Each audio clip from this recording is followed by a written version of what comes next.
The crux of the matter here from a vaccination perspective is to reach so-called herd immunity. So what is that? So in layman's terms, herd immunity is when about 75 to 85, Dr. Fauci started off saying about 70.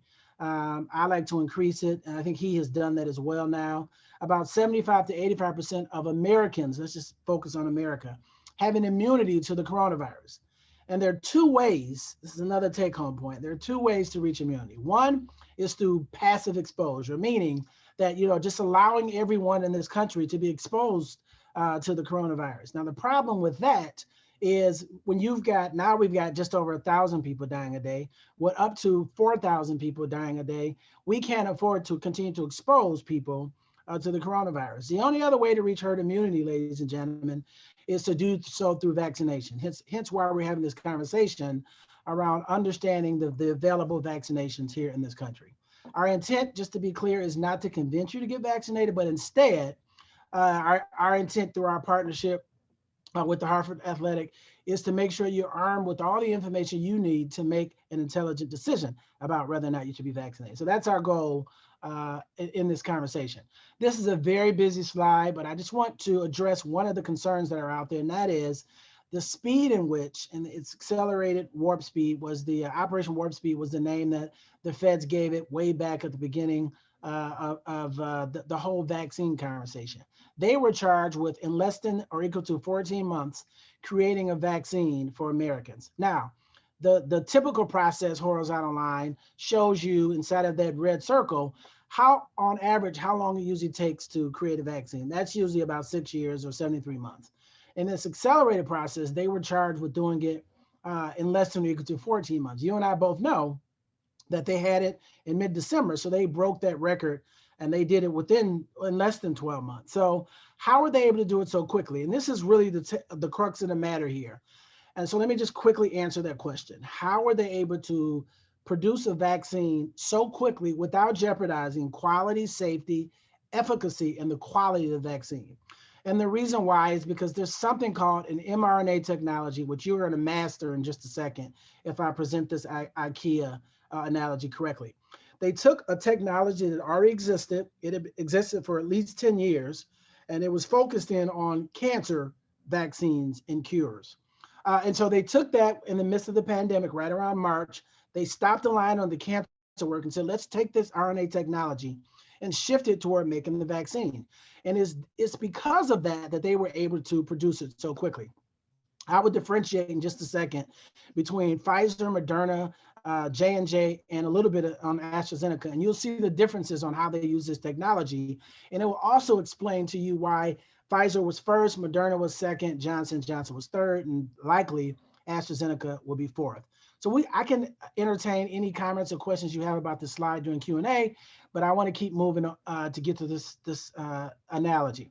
All right, so create this analogy. Hopefully you've been to IKEA before. Hopefully it makes sense. Again, if I do this correctly, you'll understand not only how IKEA works, but also how the virus works and the vaccines work. All right, so imagine that my wife, Kimberly, gave me a honey to-do list and sent me to IKEA to get a table and chairs to bring home to utilize immediately at our home. So I went to IKEA. I got the four-wheeled cart. If you've been to IKEA, those things never go forward. They always go at an angle. And I'm not a big guy like some of the players I see in the audience. So I struggle with pushing that cart with such a large box. But nonetheless, I load the cart up with the box and I'm moving forward to get in line. There are always long lines at IKEA because their value proposition, right? They're high quality, they're low cost, but you have to do the assembly yourself if you want to leverage the discounted rate. So I'm in line, I'm a Virgo. So let's say I open the box, as Virgos are inquisitive, and I look at the instruction manual to try to talk myself into whether or not I really can put this thing together. I am not the handyman. So I decide while I'm getting closer to the register that assembling this, taking up, Lord knows, 3 or 4 additional hours that it would take an average man in America, is probably not what I want to do. So I get to the register, I'm paying for the product, this table and all the chairs. And I ask, do you guys offer a service where someone can assemble this for me? I won't tell the wife if you don't, but I love for you to put this thing together so I can just drive home with an assembled table and chairs. And so they say yes. I pay for the product, I pay for the assembly, and there's a person in the back of the store. This will all make sense in just a second. Who's putting this table and chair together. Let's call this person the assembler because they're assembling the table and chairs. Now, everything that's happening inside of IKEA, let's say it happens inside of this red circle. And that's important because remember, after I paid for the product, they took my product to the back of the store where the assembler put it together. They're going to bring my final product up to the front of the store. I show the receipt that I paid for it. And then I take the assembled table and chairs outside of IKEA, which in this case will be outside of the red circle, load it up on a vehicle. I take it home and I get a high five from my wife.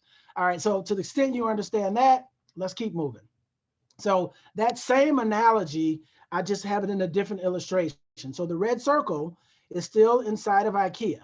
The first arrow is the box that I took off of the shelf and put on this cart that I can't seem to push forward very easily.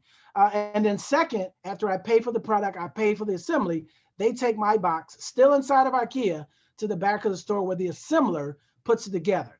Now let's go back to the first arrow. You see the box, right? Inside the box is the instruction manual, the parts and the tools. Nowadays, they give you the tools to put things together. The assembler does the exact same thing that I would do if I had the skill set when I took the box home. I would open the box, they read the he or she reads the instruction manual, they gather the tools, gather the parts, they follow the manual, and they put it together. Then they take that final assembled project back to the front of the store, we're still inside the red circle. And then I then leave IKEA, and you see the third arrow, with the completely assembled table and chairs. Now, that's the same thing we just talked about on the previous slide. To the extent I got that right, let's look at it just a little differently now. Now we're going to get just a bit scientific, and here's where you completely understand. I mean, you should be able to give this presentation better than I if I do this correctly. So same thing, except now inside of the IKEA, that's inside of one of your multiple millions of cells inside of your body, right? Now, we've got the box, we've got the assembler, we've got the final product, right? You stay with me. So now, inside of your cell, we're just going to rename things. Now, you know the box is the instruction manual. You know the assembler reads the instruction manual and does the work. And then you know outside of your outside of IKEA, outside of the red circle, in this case, outside of your cell, is going to be the final product.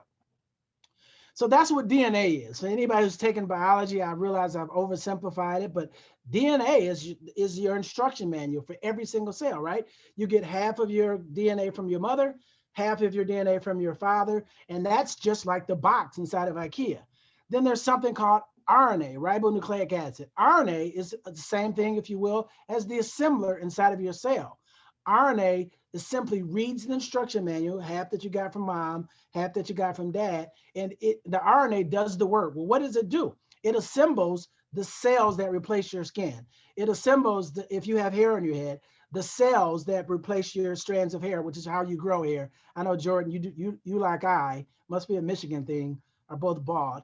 So that's what RNA does. RNA simply reads the DNA that you got from your parents, and it follows the instruction. It's why you're as tall as you are. It's why your hands are the size they are. Your feet, your eyes, your feet are the size they are. Your eyes are the color they are, because your parents put their DNAs together and create this instruction manual inside of your cell. The RNA reads it and does the work.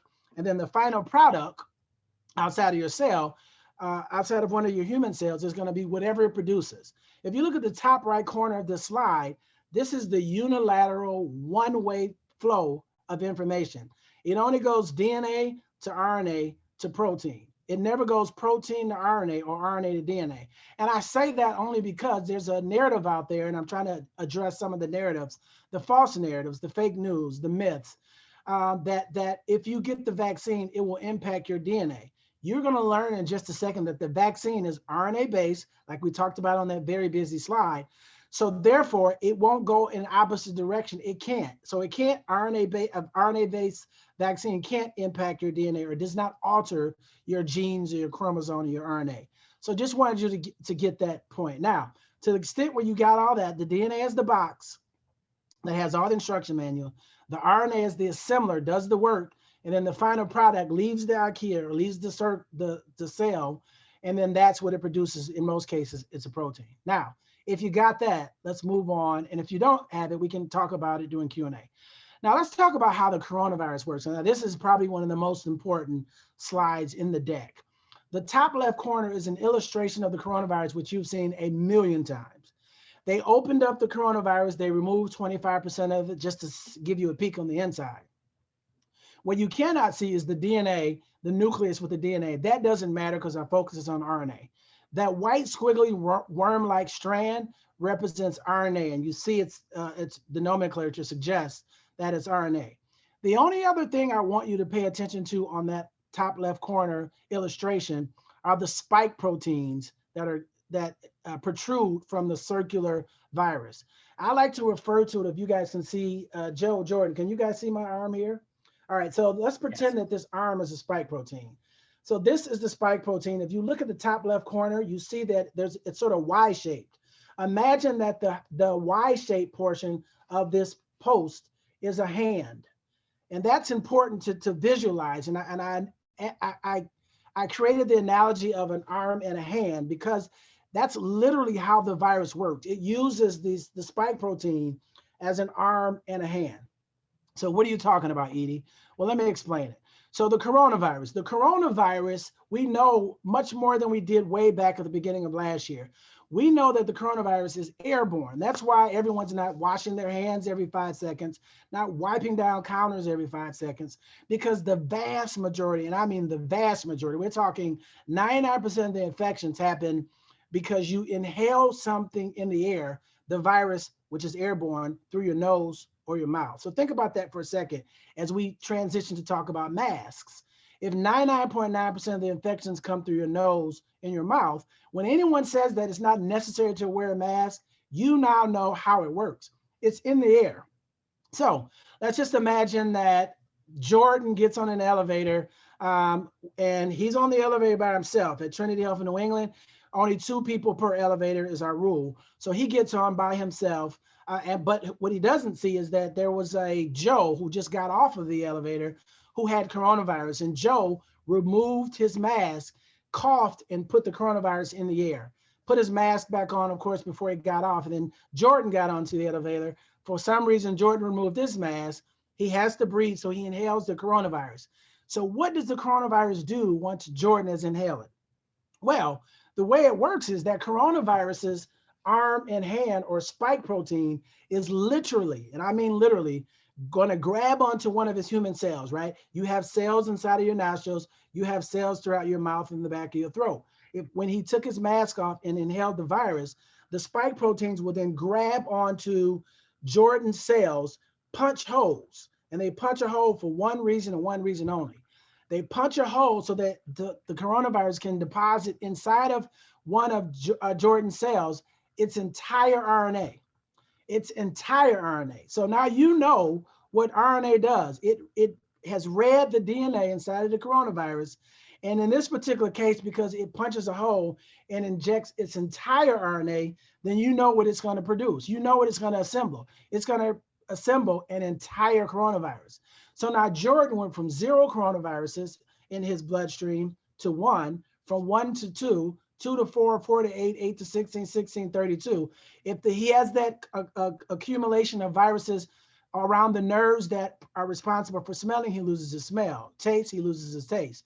Unfortunately, if it goes into Jordan's lungs and it takes over his lungs, then he's going to have difficulty exchanging oxygen and carbon dioxide. And unfortunately, may end up in a hospital on a ventilator and may not have a good outcome. But the point here is that the arm and hand, the spike proteins of the coronaviruses, grab onto your human cells, they punch holes, and they deposit their RNA, the entire RNA, so that your hijacked human cell would start producing coronaviruses on its own. Because remember, if everyone wore a mask properly, the right kind of mask, the coronaviruses that are suspended in the air will eventually, because of gravity, fall to the ground and die. Coronaviruses can only exist in the presence of human cells. Therefore, they are floating around the air looking for a human cell to exist, because just like humans, they want to replicate, they want to have families, and they want to survive. They just can't do it without a host, or in other words, they can't do it without a human cell. They have no intention on killing us, But unfortunately, because they're taking over our cells, the outcome oftentimes is severe morbidity or mortality. Now, to the extent you now understand how the coronavirus works, and you know how DNA works, you know how RNA works, let's transition to how the vaccine works.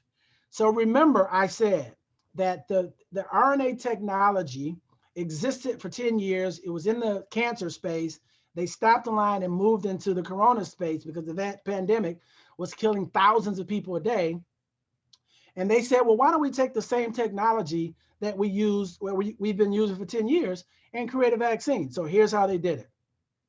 And I think this is important because you need to know how the vaccines work. You also need to be able to explain it not only to yourselves, but you need to be able to explain it to your friends and your family members about how it works, because there's so many mistruths out there. And I want to make sure that you guys have the facts. These are all facts. When I'm giving my opinion, I will be sure to underscore it as only my opinion. So they took the coronavirus and they said, since the very first step of the coronavirus infecting a human cell is through the spike protein, which is depicted there on the other side of that arrow. So that's the arm and the hand, because it has to grab onto your cell, step one, punch holes, step two, deposit RNA, step three, and then they've got you, right? So they said, well, let's focus on the very first step. So what they did was they were able to isolate the part of the entire RNA. Remember, the entire RNA, if you inject that into someone, you get an entire coronavirus. They only were able to, or they only specialize in taking the RNA out and then pulling out the RNA that's responsible only for the spike protein. So it's not the entire RNA. So the narrative that if you get vaccinated, you can get coronavirus, it's not true, because the vaccines only have a piece of RNA, that's the RNA technology I was talking about. And what piece of the RNA? Only the piece that's responsible for the spike protein, not the outer shell, not the DNA, not everything that will produce an entire coronavirus. The only thing that it will hijack your cells to produce are more spike proteins. And so when you're vaccinated with just a piece of the coronavirus's RNA that's responsible for the spike protein. That's injected inside. It's RNA, so you know what RNA does. It's going to produce whatever that RNA strand tells it to produce based on the DNA. And then in your blood, you're now producing spike proteins. Well, why is that important? How does that create immunity? Well, because now you're producing spike proteins instead of the whole coronavirus. And then you will create antibodies to that spike protein. So someone who gets injected or vaccinated, they are now producing spike proteins, not coronaviruses. You produce antibodies to the spike protein so that once you're immune, let's go back to Jordan. If Jordan gets on the elevator after being completely vaccinated, takes his mask off, inhales coronaviruses, when the arm and hand tries to go to grab onto a cell to punch holes and inject this RNA, your antibodies are going to say, stop. You cannot attach to these cells. And that we call in science or medicine an immunity. Remember, the ultimate goal is to reach herd immunity. There's only two ways to reach herd immunity. One, exposure, which we can't afford to do because people are getting sick and dying. The only other way is through vaccinations. And this is the way that the vaccines work. And this is how we get to herd immunity. Why? So that we can remove our masks, no longer social distance, and get back to some degree of normalcy. So that's how, now you know how the virus works. Now you know how the vaccine works. Let's talk about the vaccines that we have here in America. Now, let me just orient you to the slide. So the first column are the characteristics of each of the vaccines. The second is Pfizer, third is Moderna. Fourth column is Johnson & Johnson. The fifth column is AstraZeneca. And then horizontally, starting with the second row, you'll see the characteristics of each of them. So Pfizer, now you completely understand, if you didn't in the past, and if you did, thanks for being patient for the people that didn't. Now when you're watching the news and you hear them talking about RNA or efficacy or dosages, now it should start making much more sense to you. So Pfizer, let's just look at Pfizer, the second column. It's RNA based. You need 2 injections, 21 days apart. The efficacy is 95%. Well, what does that mean? That means that once you're completely vaccinated, the reason why I say completely is because you have to have both injections for Pfizer, and then you've got to wait at least 14 days before you are completely vaccinated. So one injection or two injections after 1 week, you're not completely vaccinated. But once you are, then you have a 95% chance of not having to worry about ever getting infected. So that's an individual number. It's not a group number, just to be clear. So the efficacy for people who get that fully vaccinated with Pfizer is 95%, which means that of all the people that were given this in the clinical trials, this vaccine, so you got 100 people, let's say 100 people on the denominator, the numerator, 95%, 95 of those 100, percent means per 100, right? 95 of those 100, when they're exposed to coronavirus, they don't get infected. 5 of them may still get infected, but we'll talk about the good news around that in just a second. So let's compare it to Moderna. Moderna is essentially the same as Pfizer, right? They just use different solutions, which means Pfizer, and because of that, Pfizer has to be stored at a much lower temperature. Moderna, just a regular household freezer temperature. It's 2 injections, 28 days apart. The efficacy is 94%, 94.5, so it's essentially the same. And you see for both of them, they're both based on the spike proteins. You know all about that now because we just talked about it. Now let's go to Johnson & Johnson. Johnson & Johnson is a little different. The reason why it took Johnson & Johnson and is now taking AstraZeneca much longer is in manufacturing, because they said we don't want to just inject the RNA in people. Let's put it inside of a virus and inject the virus into people. Now, before you lose it and say, well, who wants to be injected with the virus? Let me just tell you that is not a novel concept to any of you, any of us. Go down to the green box at the bottom of your slide. The flu vaccine, which I get every single year, it's a live but inactivated virus that they inject inside of you. The dosage is annual. The efficacy is only 50%, right? So I take the flu vaccine religiously, knowing that it's an inactivated virus. I've never gotten the flu from it. I get it every year, and the efficacy is only 50%. Go back up and remind yourselves that Pfizer Moderna's efficacy is 95%. And if you don't get the flu vaccine, you've all probably had measles, mumps, and rubella. So let's look at that. It's a live attenuated virus. So just like Johnson & Johnson and just like AstraZeneca. So this is not new, ladies and gentlemen. It's 2 injections, 28 days apart, just like Moderna. And the efficacy is 97%, which is close to Pfizer and Moderna. So this is not, these concepts are not new. So when you read or social media tells you that this is experimentation, that it's not good, that this is all new, it is not true. The only thing that's maybe new is the RNA technology, which is over 10 years old. Over 10 years old. So none of this is new. It's just new because this pandemic is new. It's no more, it's just a few months trailing the onset of the pandemic and our first surge. But you see Johnson & Johnson is 1 injection instead of 2. So 14 days after the 1 injection, you're fine. And then let me just clear this last thing up. Because so the efficacy you see, I have greater than or equal to 72 to 85%. So one may say, well, the efficacy is lower, so I don't want Johnson & Johnson. And Mayor Duggan in the city of Detroit came out with a statement that said it's an inferior vaccine. He's a good friend of mine, have a lot of respect. He's a brilliant man, but someone misadvised him because it is not an inferior vaccine. Remember, and here's why. Remember when Pfizer and Moderna first came out, there were no variants at all. There was not the South African variant. There's not the UK variant. Variants means mutations in the DNA, right? And so they were not put up against the variants. And the variants is part of the reason why we have when we think possibly a third surge. Johnson & Johnson, because the variants were in existence, they put them up against the variants. So they had a much tougher trial, if you will, than Pfizer and Moderna. And that's why it appeared to lower their efficacy. What I would suggest to you, this is my opinion, but I think the science is going to end up showing this, that if you put Pfizer and Moderna up against the variants, the mutations, they're going to drop down to about 85% too. So my point is that to me, of those 3, my opinion, the most superior of those 3 is Johnson & Johnson, because it's a one-time shot. You don't have to schedule a second. You don't have to come back.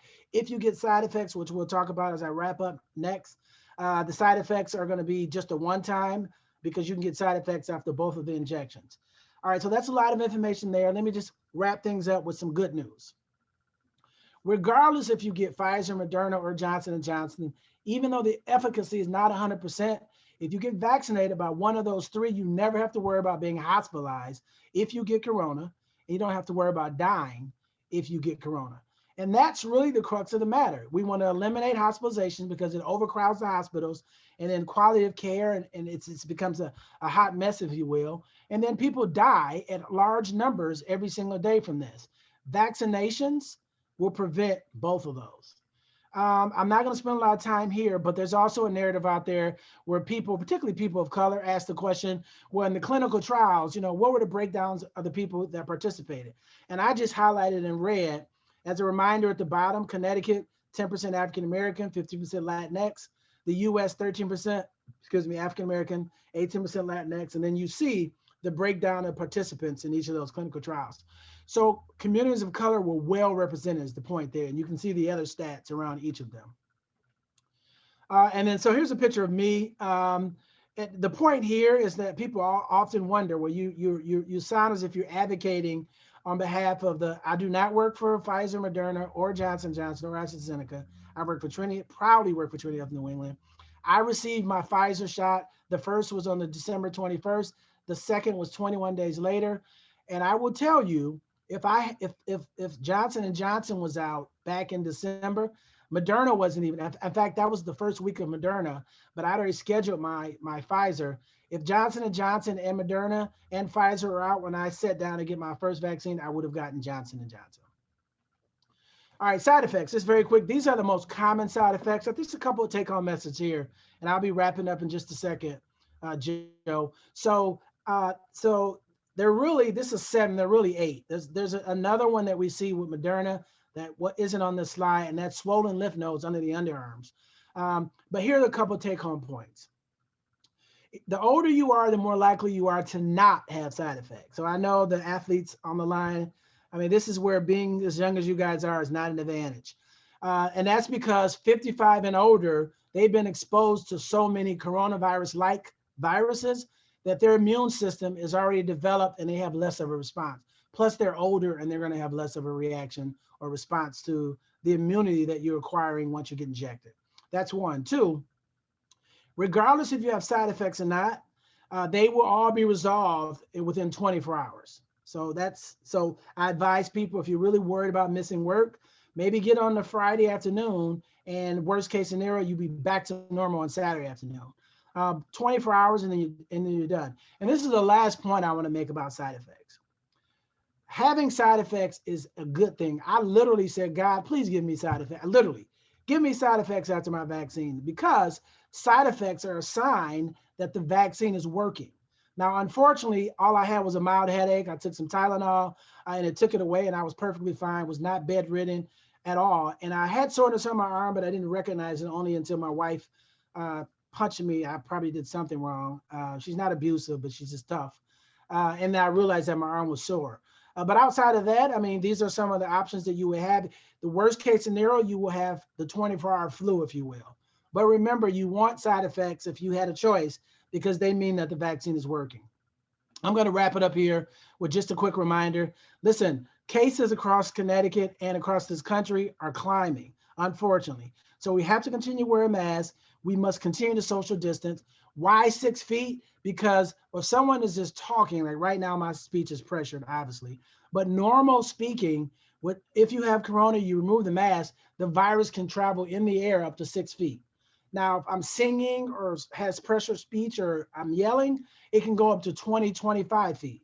So that's why it's a minimum of 6 feet. And then we must still avoid crowds, especially if the people in the crowd in a closed environment have not been completely vaccinated. So we have the responsibility to ensure that if we're going to get vaccinated, we do it. And remember, we need about 80% of people to get vaccinated to reach herd immunity, but also the people that we surround ourselves with, we need to make sure they're vaccinated as well.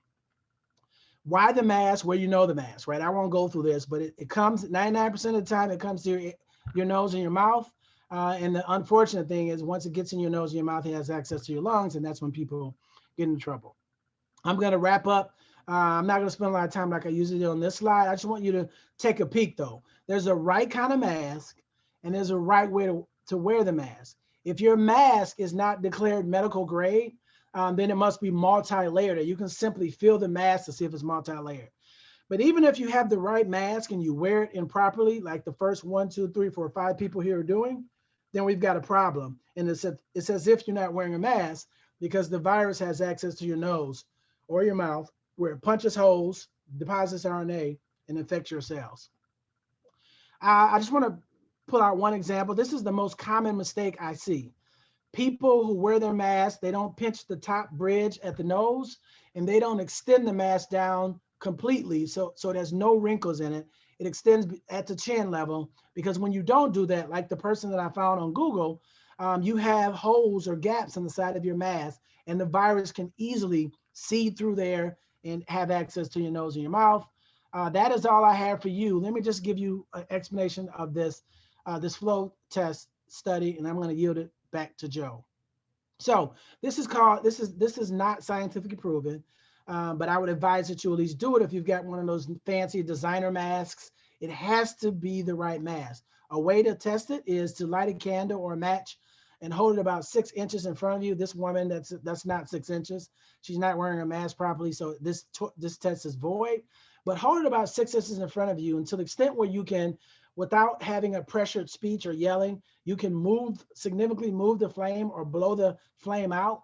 Then that lets you know that in the opposite direction, the virus can seed through the mask and infect your cells where it grabs onto it, punches holes, and injects its RNA. So hopefully this addressed most of your concerns, most of your questions, but here's now some Q&A so that I can offer additional elucidation around any concerns or questions you may have. Joe, I'll yield it back to you. Thank you.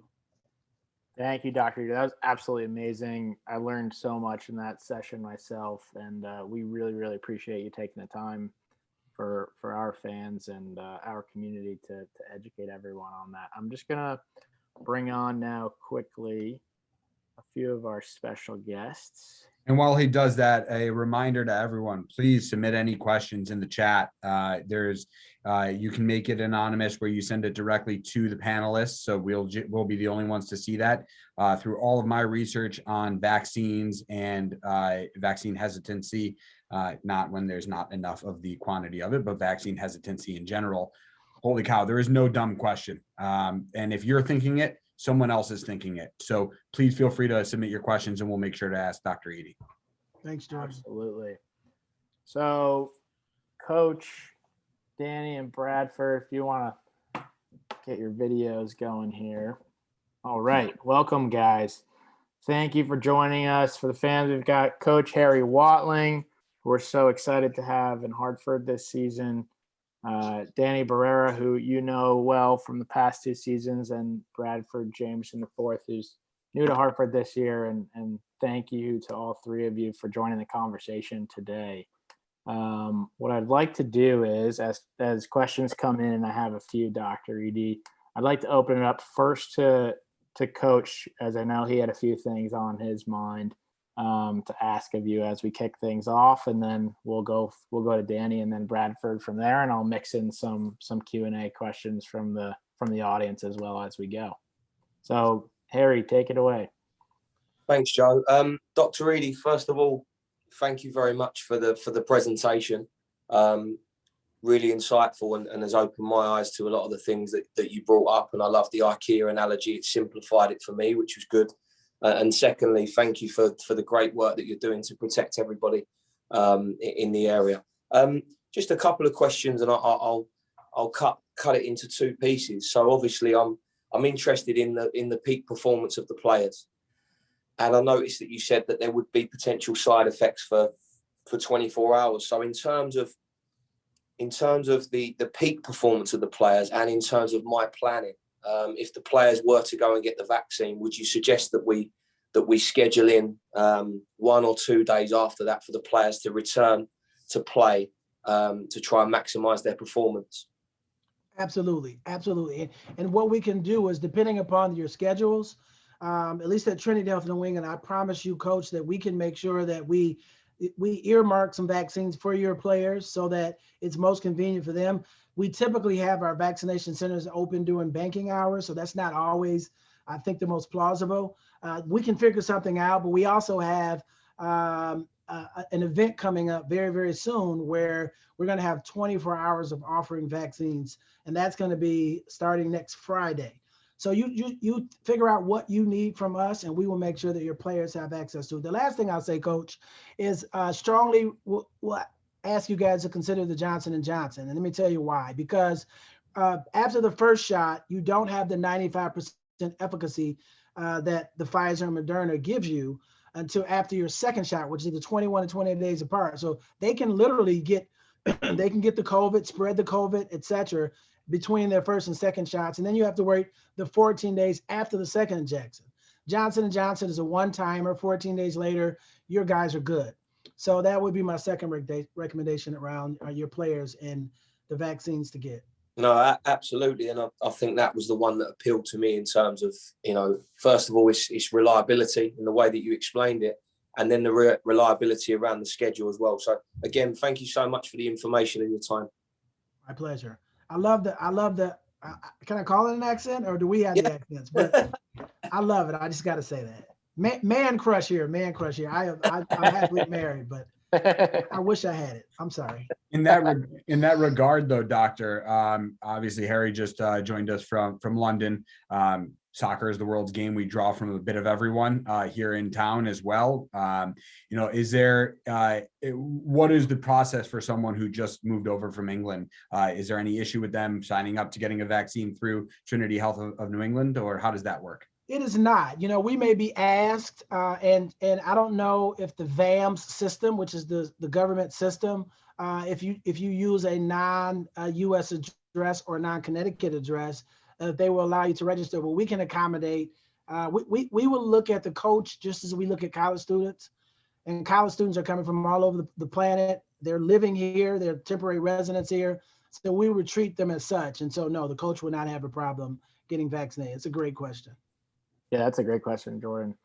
Danny, I know you had a question. I saw your newborn in your hands too, which I think might be related to your question. But yeah, I will. That's so cute. I will let you take one, Danny. Yeah, I think I just saw it in the chat as well. I mean, that presentation was incredible. I learned so much.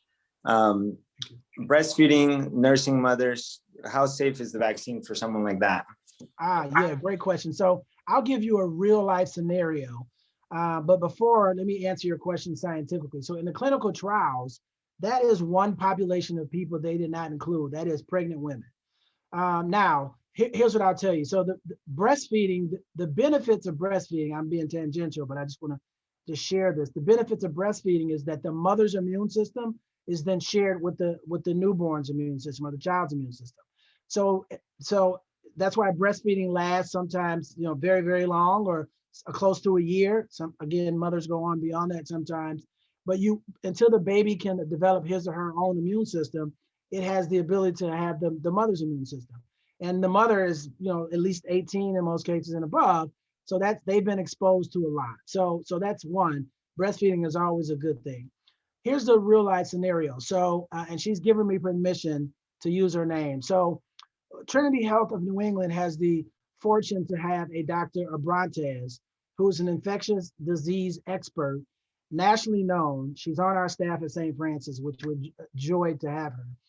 And she's also pregnant. And so she answers a lot of our questions. She speaks, you probably see it on the news, talking about the vaccine. And she got vaccinated. She got vaccinated ×2. And the baby's just fine. She would not have done it unless her expertness advised that it was okay to do it. So my answer would be, Danny, to the extent where any woman is considering pregnancy or already pregnant or already have given birth and is breastfeeding, it's a good idea to have a conversation with an OBGYN, and where at all possible, someone like a Dr. Abrantes, who's an expert, because OBGYNs, with all due respect, like me, a physician, I'm not an expert in infection control, but Dr. Abrantes is. And so bringing those two into the conversation, because every case, every individual could be different, is the advice I would give you. What I would not do, though, is exclude the vaccination for someone, because the outcomes can be very, very bad, right? I would not just assume that you can't be vaccinated because you're thinking about getting pregnant, or recently gave birth. Awesome. Also, and I had another question on vaccinating children. What's the stance on that? Yeah, great question. So Pfizer is the only one that has gone below 18. It went to 17 and 16-year-olds. So it's just a matter of who you include in your clinical trial. They wanted to get emergency use authorization approval as quickly as possible. So they narrowed down the scope of the clinical trials to the people that were getting the sickest and dying. And so those were 18 and above, right? So Pfizer went down to 16. Moderna and Johnson & Johnson was 18 and above. So on April 1 in the state of Connecticut, we can start doing 16 and above. But when the 16-year-olds come, we can only give them Pfizer because that's the only approval we got from the FDA. So that's one. Two, they are all now including newborns and above in their clinical trial. So my guess is before this is my opinion, before this calendar year is over, the vaccine will be available for all ages, including the beautiful newborn that you're holding in your arms, Danny. Awesome. I also had okay, so would it be smarter or more beneficial? Like you said, you got the Pfizer, correct? Yeah. And not that you regret it, but you kind of wished that the Johnson & Johnson was out. Yes. You know, with that said, would it be smarter to wait until there's more information on vaccination, not even just for children in general? Because had I jumped on that real quick, then I would have been Pfizer. But, you know, the longer this goes, the more vaccines come out, and maybe better vaccines like the Johnson & Johnson, like you said.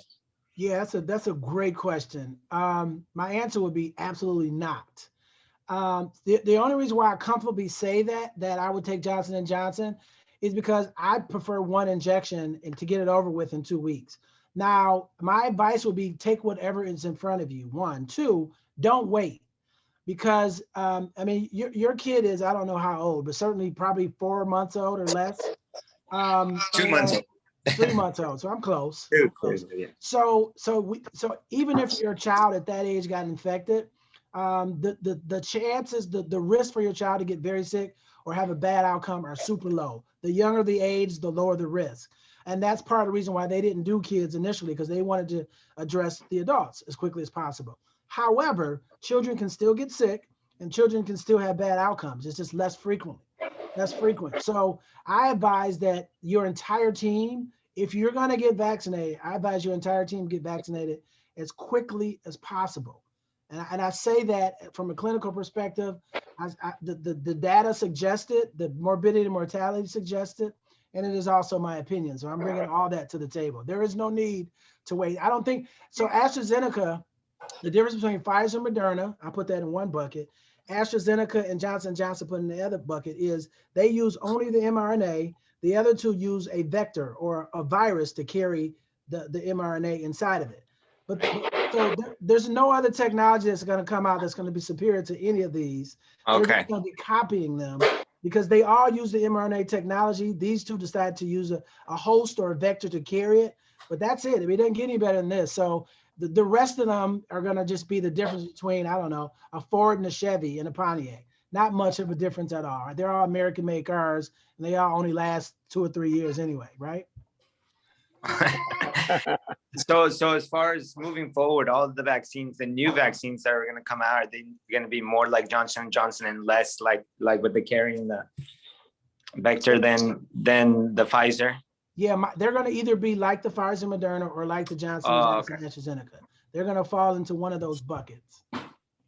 It's the fastest way, right? So, you know, it's first to market. You want to come up with a product. It takes longer the more you add to it. So that vector and the mRNA inside the vector took longer to produce. So Johnson & Johnson and Pfizer, they had an advantage, competitive advantage over the other two groups. That's the only difference. And if they go beyond that, then now you're going to be bringing down the quality of the vaccine, and it's going to take you forever to do it. And we can't afford for any of you guys to get sick, miss a game, and not have a good outcome if you get sick. So that's why taking it as quickly as possible, if you're going to take it, and getting whatever is in front of you is the best. Now, Johnson & Johnson has been very rare in the state of Connecticut, right? In most states. But we believe that we're going to start getting a larger shipment of a Johnson & Johnson, either starting this week or starting next week, which is ideal, Coach, for you and your team, because if you guys decide to go Johnson & Johnson, we have a better opportunity to give you just Johnson & Johnson if that's what you want. Listen, if you want Pfizer or Moderna, you can get that tomorrow at Trinity Health in New England. That is not a problem. That's great. Well, thanks so much for the answers. Man, pleasure. you just educated me so much on this. My pleasure. Good questions, Danny. And I think it's a good segue, Bradford, into a few of the questions that you had on, at least one of which was on vaccine selection, how that works. But I'll let you take it away with a few questions you had as well. Yeah, definitely.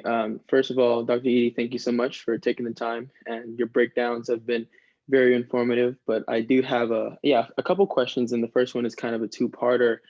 I guess with your knowledge, even with the achievement of herd immunity being reached, going forward, say 1 year, 2 year, 5 years ahead of time, do you see the COVID vaccines becoming kind of standard procedure like flu shots? Because mutation is always in the future for the intelligence of these sort of bacteria. Yeah, so great question, Bradford. Great question. So this is my opinion, because we don't know. No one knows yet. My opinion is that it's going to look just like the flu vaccine, right? My opinion is that, so let me talk about why. My opinion is that coronavirus is never, ever, ever going to disappear. The pandemic will, but like the flu, people die, tens of thousands of people die every year in this country from the flu. Now, of all the people participating in this call, none of us probably know someone who actually died from the flu, but it does happen, right? It's the rare cases, it's the elderly, it's the immunocompromised. So I believe that, remember, they only went through the emergency use authorization approval. There's a formal approval process. So I think that formal approval process, once the pandemic is over, they're gonna have to go through that. And once they go through it, that's when hospitals are going to mandate, for example, that all of their employees receive the vaccine, because we do that now with the flu. And I also think that it's going to be an annual injection. And the only reason why, Bradford, the flu vaccine is annual is because when you get the vaccine in, say, September, I use a clock oftentimes in analogies. You get it around the 9 o'clock time, September, and that's when the flu season starts, and it goes to about the 2 o'clock around February. So so you get it right before the 9 o'clock, right? So you get it around 8 or 9, and then it lasts, the immunity, the antibodies in your blood lasts until about 2 o'clock or February or March, and then they disappear. And because they disappear, that's why you have to give it every year. I think that even when you're immunized, I don't think that they're going to last forever. Measles, mumps, and rubella, you got 2 shots, you never have to get it again because the antibodies last forever. But people, we know the reason why I don't think it's going to last forever is because people are starting to get COVID-19 2 and 3 times after they've had it before, which only tells you that whether they were vaccinated or not, the antibodies don't last forever. In the midst of a pandemic, though, we all need antibodies in our body so that we can reach herd immunity and remove our masks, stop social distancing, and things of that nature. And that's why it's the ultimate goal. All right, thank you so much. I actually have another question. As far as, the options for vaccines, there's an abundant, and I'm sure there will be more being processed as we move forward. Yeah. I think that it's very important that there's a 24-hour event that you guys are having that are giving options to families that maybe work 2 jobs and stuff like that, underprivileged families and Black and brown families who can't get a shot at before 5 p.m. They have to work until 12 p.m., et cetera, et cetera.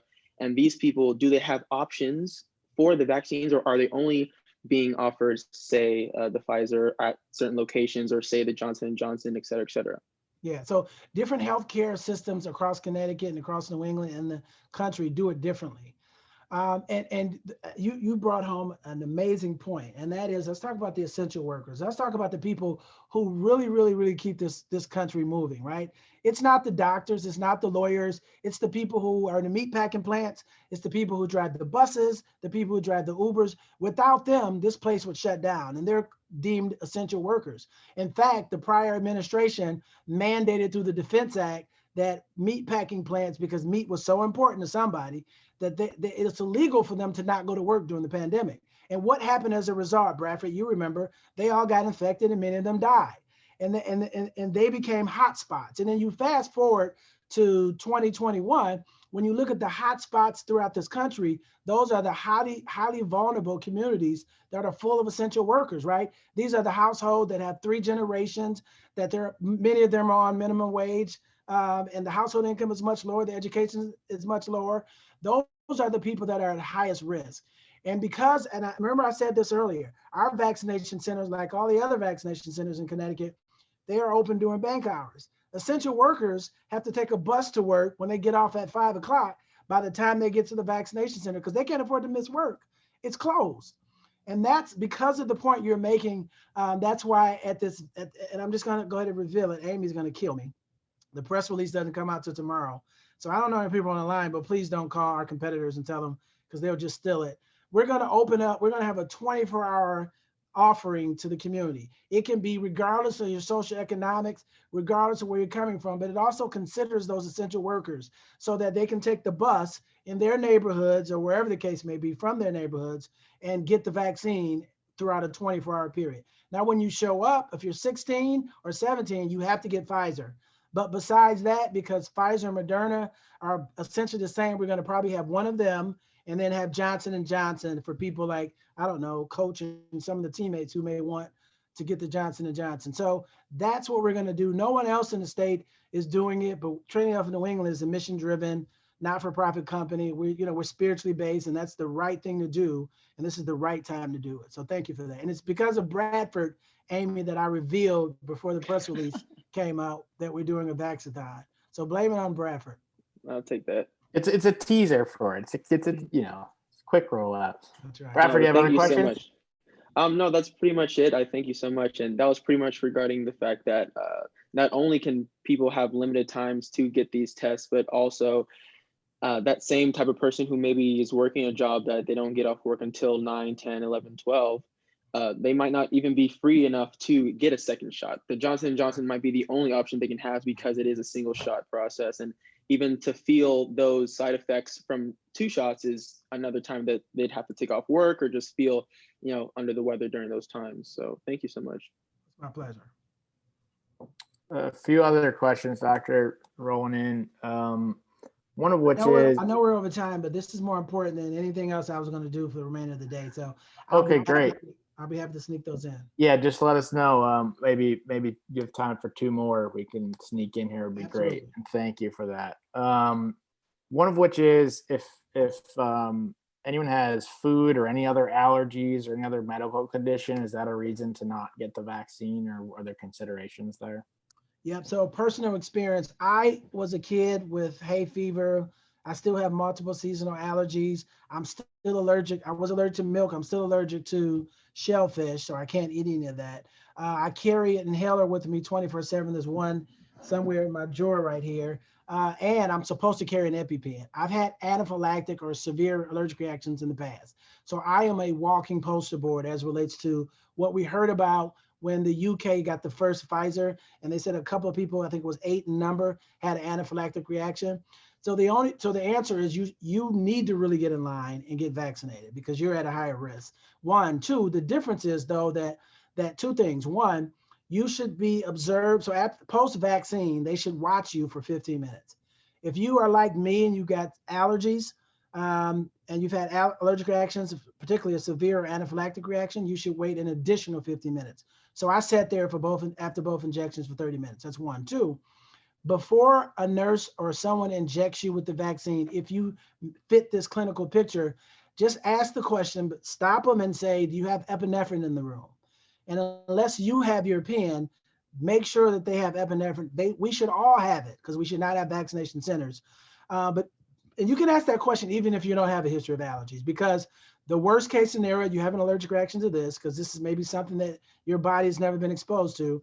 They will simply inject you with epinephrine, take you to the emergency department, and you'll do just fine. You don't have to worry about it. It's going to be inconvenience in time, but you don't have to worry about dying because at least at Trinity of New England, I can't speak for the other places, we're equipped for any allergic reactions that we may see.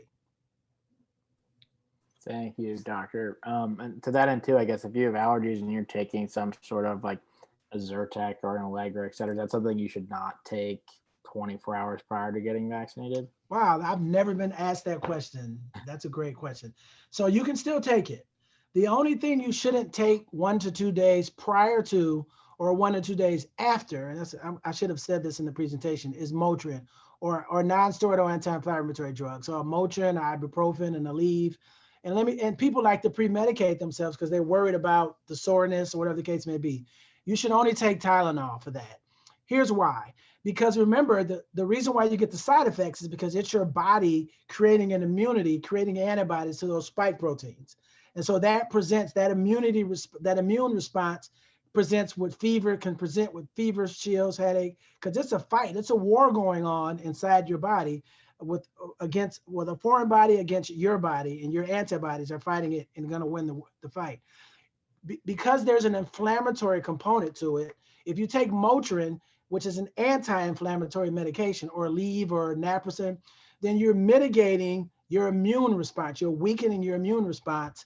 And so you don't want to do that. You want all the side effects, meaning all the immune response you can get, so that you can have the immunity at the 95% efficacy as possible. So you don't want to lower that number, and taking Motrin 2 days before, 2 days after could do just that. So thanks for that question. That's great. Another question is, so let's say I'm out there, I'm like, I'll just let everybody else get it. I'm not going to get the vaccine. What happens if, a certain percentage of the population doesn't get vaccinated, but I am vaccinated? Am I still protected? Is there, any sort of mutation that can happen, or additional variants that can occur that ultimately are going to affect all of us? How do we think about that, and how do we think about us all being in it together with it? Yeah, so we were talking about this, I think, right before the top of the hour, and that is that. So I envision all of this as a race. It's a race between the virus winning, and I'll define what that means in a second, and us reaching herd immunity. The virus wins. See, the virus knows that there's a vaccine out there, because when it's trying to infect you, there's an antibody that won't let it attach to your cells, punch holes, and deposits RNA. So when the viruses get together, they start exchanging DNA. So and that's called a mutation. That's called a variant. The final product is a variant. And then they hope and pray that it can outsmart the vaccine.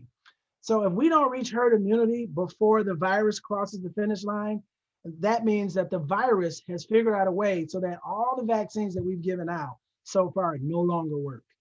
And theoretically, if not enough people get vaccinated, we could live the rest of our lives in a pandemic. And we do not want that. So that's why we take our time to explain this to the community, because we want not only people to know, but if you're going to get vaccinated, we want you to know how important it is. And we want you to know what role you play in America and on the entire globe in getting us to herd immunity, so that we can go back to some degree of normalcy. I think that's a great point to end on, Doctor. And I just can't thank you enough for your time tonight. This was incredibly informative. We're so thankful again for all you and your staff do for us and for our community and for the state of Connecticut.